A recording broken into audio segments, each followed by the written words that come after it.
How's it going, everyone? Doug Lane here with Fastlane Car Care.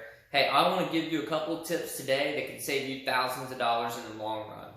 It's something that doesn't get talked about a whole lot, and yes, it's not exactly car care related or window tinting related, but I think it's this important. So, how many times have you been reading reviews for like a new lawnmower, new weed eater, leaf blower, some kind of small gas-powered engine?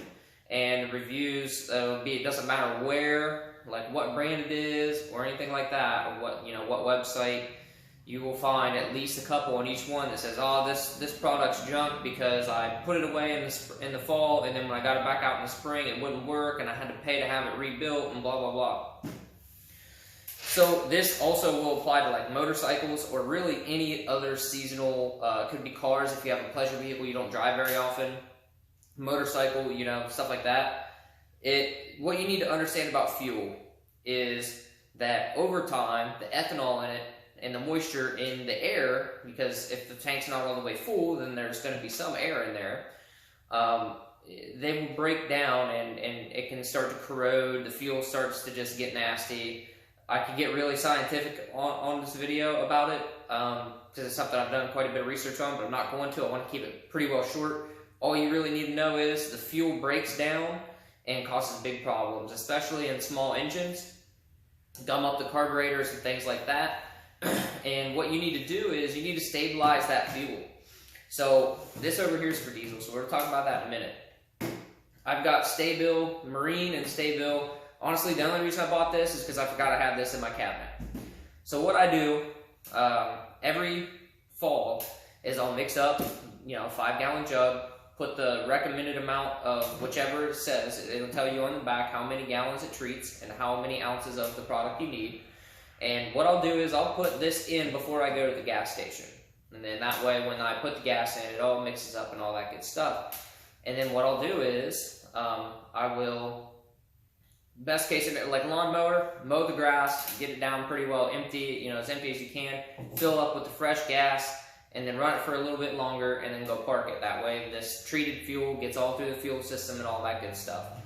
In the case of my generator, I do the same thing. I run it pretty much completely out, or out of gas if I can, fill it up with this treated fuel mix, and put it up for a while. Now my generator I use year round, not so much in the winter, but I still want to keep it treated just to avoid any issues. Same thing. This is marine grade. They're very similar. This says it treats fuel for up to 2 years.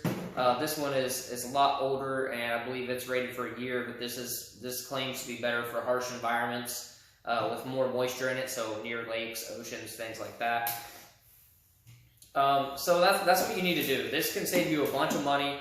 I swear to you, if you do this correctly, I've never had a problem. Every spring, I can go out and get my lawnmower, my generator, anything that hasn't ran, and fire up, and it'll run like the day I put it away because I treat the fuel. Now, if you don't do it, I'm sure you guys can attest, there a lot of people have problems with bad fuel. Stuff doesn't run, it doesn't run very well, it may, just be kind of rough for a while. After you run a few tanks through it, it may clear up, or you may just have to have somebody pay them to fix it. And I really hate that. So there's a way you can get around it without treating fuel, and that's if you run whatever equipment it is completely out of gas, completely crack the the fuel line by the carburetor and drain everything out and completely run it dry. And the problem I have with that is you still can get moisture in the system because now your tank is completely empty. There's no fuel in it, so there's got to be air in it, because if you've opened the fuel system to drain it, then you've introduced air into the system to some degree. Plus, it's a big hassle now, and when you want to use it in the spring, you've got to drag around a gas can and fill it up and all that stuff, or push it. It's just annoying. So same thing with diesel. With diesel, it's also true in fuel, but more so in diesel, there are actual microbiological little microbes that live in your fuel tank in both diesel and gas, mainly in diesel, and they can cause a lot of issues, especially in the newer in the newer diesels because everything's made to such a tight tolerance. So this right here will clear up those little microbials and let them be broke up and burnt, and it also helps remove water from the fuel system. You diesel guys, you know how important it is to keep your water separators drained. You don't want any water in your fuel at all, and you know, this doesn't protect against gelling, which in here I don't really care. What I use diesel for is my heater. Come in, take the chill out. Usually it doesn't get cold enough to gel in here even without the heat, so it's kind of a non-issue for me. But something like this, you know, you guys can find this stuff at Walmart, AutoZone, Amazon, pretty much anywhere you can get this stuff. Don't worry too much about the cost, and don't worry too much about the brand, I wouldn't say either. I mean, as long as it's a fuel stabilizer that, and you may have to read to make sure that it treats ethanol and gas, but just make sure that that's what it's for, and you should be fine. So, same thing with diesel. Power Service, I've used their stuff for close to 10 years, on and off, and I've never had any problems with anything Power Service related. So if I need something for diesels, I just find a Power Service product.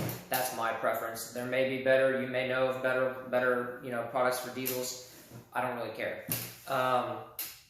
So that's all I've got for this, man. Just go out there, and before it gets too cold and before, you know, we put everything away this year, go ahead and just get yourself some treated fuel, fill up your stuff, run it, let it circulate through there, and you're not going to have to worry about paying a repairman come spring to fix your stuff, and you're not going to get all stressed out having to do it yourself.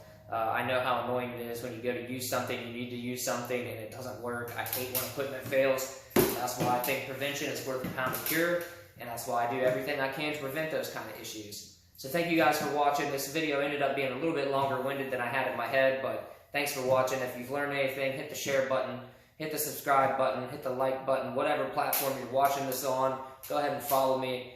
The next videos, I promise, will be more about window tinting, detailing, stuff like that, but this is just a money-saving tip I wanted to share with you guys. So thanks for watching. Have a great day.